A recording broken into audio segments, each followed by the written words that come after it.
தமிழர் அழிய போகுது, தமிழர்களுக்கு பெரிய பிரச்சனை வரப்போகுது. அவன் அடிக்க ஆரம்பிச்சிட்டான். இன்னைக்கு தமிழ்நாட்டுக்குள்ள வந்து தமிழர்கள் மேல கை வைக்க ஆரம்பிச்சிட்டான். அவனுக்கு திமிரு வந்துருச்சு. திரும்ப நடவடிக்கை எடுக்கிறது இல்ல.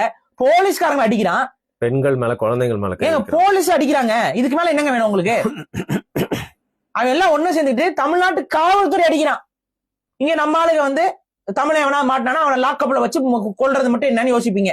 கோயில வச்சு கொள்ளலாமா, வெளியில கூட்டு போய் கொள்ளலாமா, அடிச்சு கொள்ளலாமா, இது உங்க விஷயம். ஆனா வடக்கத்திக்காரன் உங்களே அடிக்கிறான், போலீஸ் அடிச்சு விரட்டுறான், ஓடுறீங்க ஐயோ அம்மான்ட்டு. நாளைக்கு என்ன ஆகும்? போலீஸே கையோங்கிறவன் நாளைக்கு தமிழர்கள் மேல என்ன நடக்கும் யோசிங்க. நாளைக்கு ஏதோ பிரச்சனை, ஏதோ ஒரு கலவரம், என்ன பண்ணுவான்?